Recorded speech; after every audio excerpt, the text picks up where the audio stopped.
My last name is Lee, Bruce Lee. I was born in San Francisco in 1940. I'm 24 right now.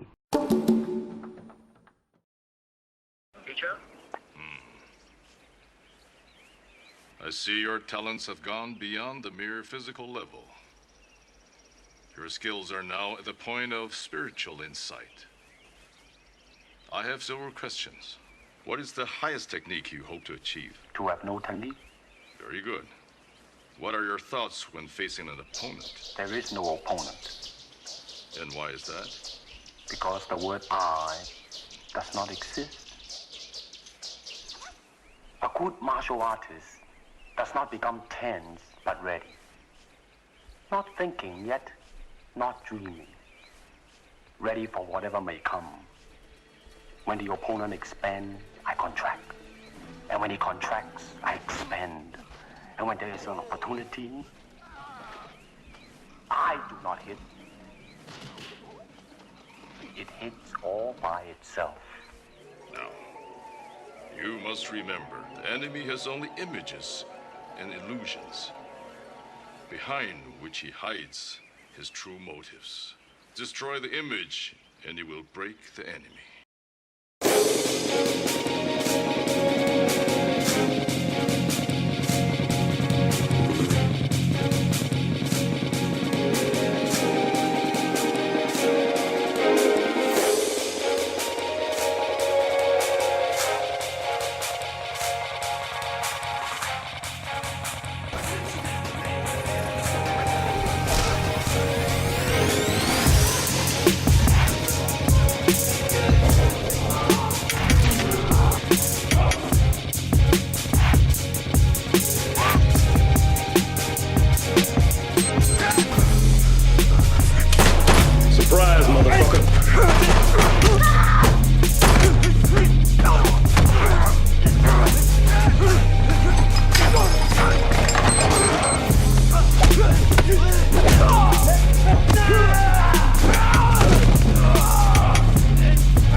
Jackie, in your prime versus Bruce Lee, who would win?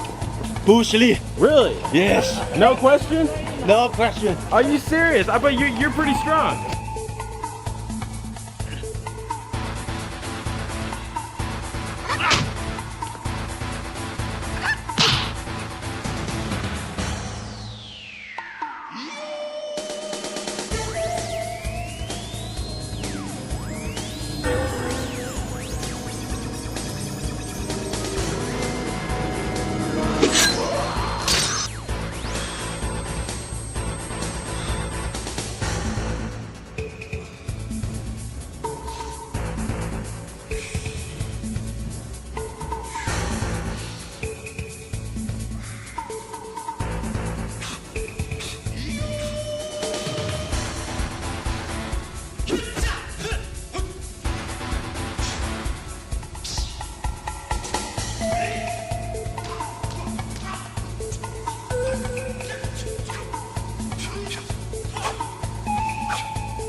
So we've got a little trouble. This is more than a little trouble. Okay, so we've got big trouble. You know, you're always going on about the beauties of your Chinese culture. Well, let me tell you about the beauties of my culture. We love big trouble. That's what you say now. In 6 months, you'll be looking for the back door. Oh, no. It's never going to be over between you and me. You get it? Go back to your mother, Linda. I'm finished. Tell her you made a mistake. Do it. You hear me? Go. Tell her you made a mistake. Don't touch me.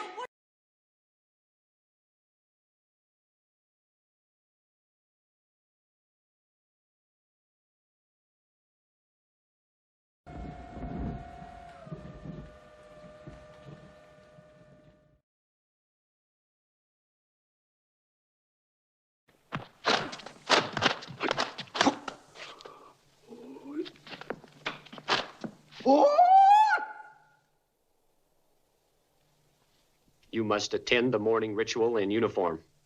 outside.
Just look right into the camera lens right here and tell us your name, your age, and where you were born. My last name is Lee, Bruce Lee. I was born in San Francisco, 1940. I'm 24 right now. And you worked in motion pictures in Hong Kong? Yes, since I was around 6 years old.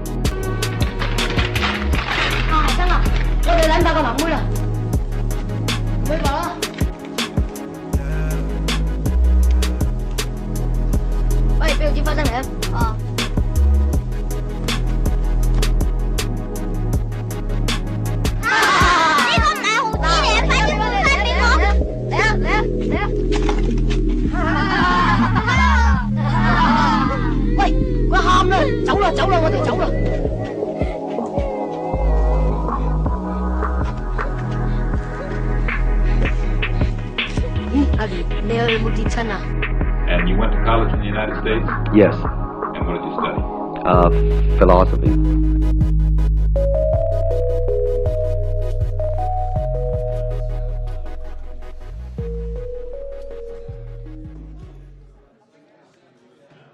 Roll sound.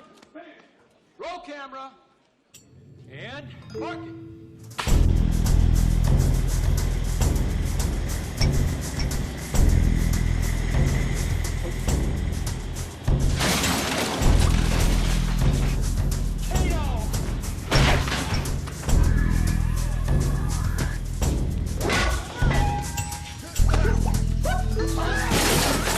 Why you?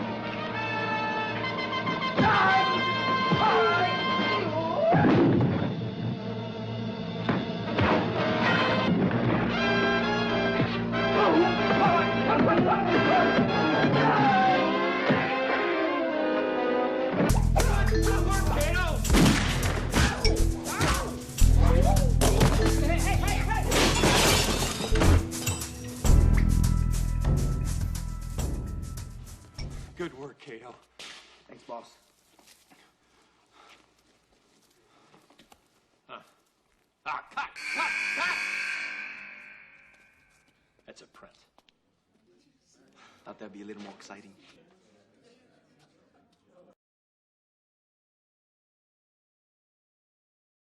Now, you told me earlier today that karate and jiu-jitsu are not the most powerful or the best forms of Oriental fighting. What is the most powerful or the best form? Well, it's bad to say the best, but in my opinion, I think Kung Fu is pretty good. Would you tell us a little bit about Kung Fu? Well, Kung Fu is originated in China. It is the ancestor of karate.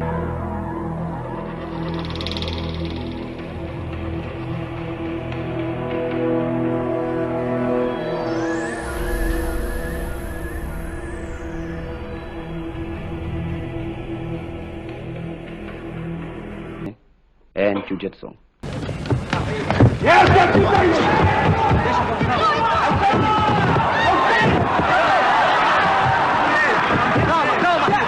It's more of a complete system, and it's more fluid. By that I mean it's more flowing. There is continuity in movement instead of one movement, two movement, and then stop. Yip Man, the fifth-generation master who died in 1972, openly propagated what was once a secret style in order to preserve the art from extinction. His disciple, Bruce Lee, credits Wing Chun for being the basis from which his own modern style, Jeet Kune Do, evolved.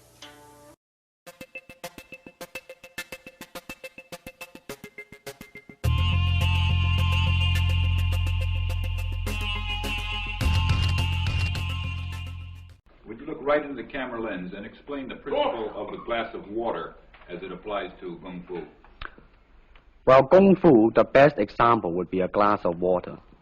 Why? Because water is the softest substance in the world, but yet it can penetrate the hardest rock or anything, granite, you name it. Water also is insubstantial. By that I mean you cannot grasp hold of it. You cannot punch it and hurt it.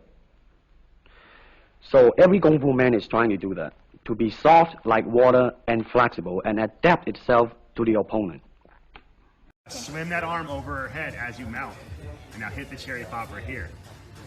And when she bridges, and shin goes in the back, and you follow with a rear naked choke.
course, you were in Return of the Dragon with Bruce Lee. Would you consider this your hit movie?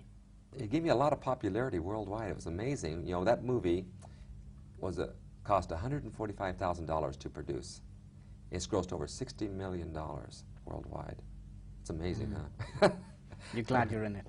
Yeah, of course I am, because I enjoyed working with Bruce Lee in the film. It was a lot of fun. The fight scene is considered the classic martial art fight scene of all time. So it's nice to be involved in in a fight scene that everyone. In fact, I got a letter. I've gotten thousands of letters fan letters from that movie. And I got a letter one time. A guy wrote, because there's a scene where I throw Bruce to the ground, and he grabs the hair on my chest, and like he pulls it out.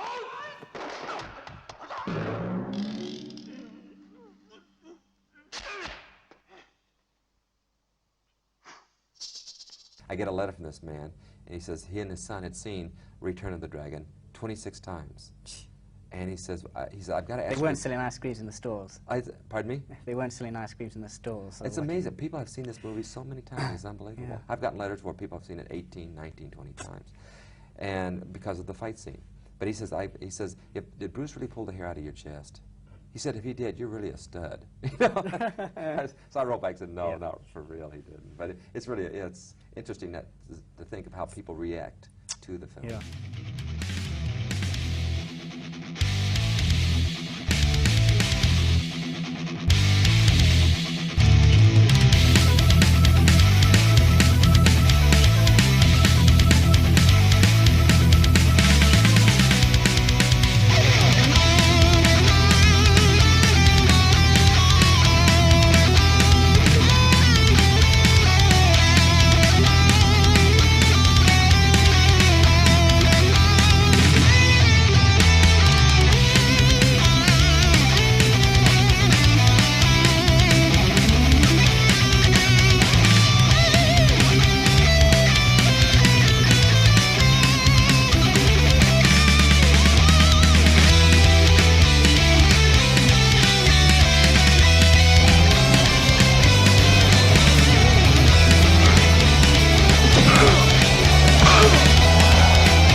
I understand you just had a baby boy? Yeah. And you've lost a little sleep over it, have you? Oh, 3 nights. Brandon Lee struggled in the shadow of his famous father, but he came to terms with the legacy of Bruce Lee when he turned down a major role in the film Dragon, the Bruce Lee story. I feel that I've gotten opportunities that I probably would not have gotten, or at least in a different fashion would have gotten, were I not his son. And I'm very grateful for that, you know? But as far as following in his footsteps go, if one means by that, would I like to achieve the same level of excellence that he did? Yes, of course I would, in any field, you know? But does it mean that I want to imitate him in any way, shape, or form? No, because imitation is, it's pale, you know? It's not good. And besides which, we're just different people. I mean, we grew up under very different circumstances and in different countries, speaking different languages, you know, reading different books, dating different women, and doing everything differently. So that's how I feel about it. So anyway, that fight scene that you saw took us 5 days to do, and in Asia alone, the movie grossed over $11 million. It's the biggest grossing movie in the history of Asia, and they don't think anything will surpass it for a long time.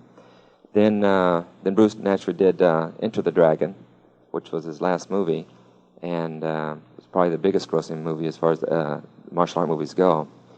But Bruce was 32 years old. Let me explain something about his death too, because there's, I guess, so many rumors that are going about how he passed away and so forth, about touch of death and drugs and so forth. And so I'd like to clarify that before we go on with the demonstration. Is Bruce in 1968? He's pretty heavy in the weightlifting, as you could tell. He was very well built. And he was lifting weights one night with Kareem Jabbar, who was a student of his when he was in Los Angeles, playing at UCLA. And he tried to lift too heavy weights, and he ruptured the disc in his back, and he was laid up in the hospital for 3 weeks. In fact, the doctor said that they didn't know if he'd be able to walk again or not. But of course, with a person like Bruce, who's got the drive and determination to achieve anything in life, he was up in about a month, and within 3 months, he was as strong as he ever was. But he had constant back pains from that day on, and he was having to take medication to keep the muscles in the back loose and relaxed. So what happened is that when he was in Hong Kong preparing for his next movie, he was working with a girl named Betty, and who was going to co-star with him, and he got a severe headache.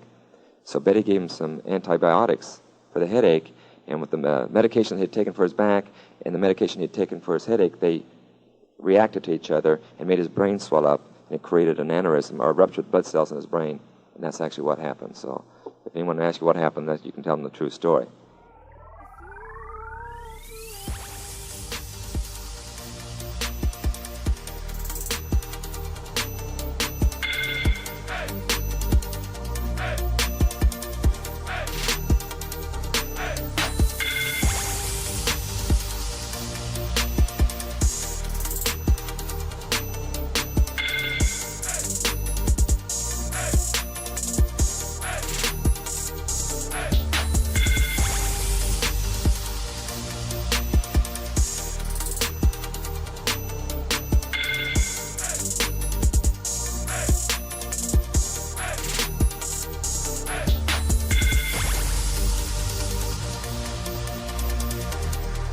Start off.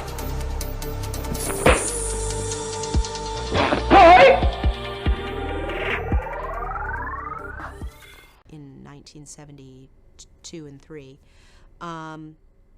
he was on set filming, and there was one stuntman in particular who was giving him a really hard time, and he kept calling him a paper tiger, which meant you're not really a martial artist. You're just faking it. You're just making it look like you're able to do martial arts, but you're not really a martial artist. And he was goading my father and goading him and goading him, and my father kept ignoring him until he started to get a bunch of the other stuntmen involved. And so there was then a whole bunch of people who were constantly calling him a paper tiger and harassing him on set. And so finally, my father said, fine, let's go. And he said, you want to challenge me? You want to see if I can really do martial arts or not? Then let's see what you got. And they squared off, and I mean, he had him down on the ground within, it was 1 or 2 moves. I mean, it was not even, it was seconds, if you know, and not very many.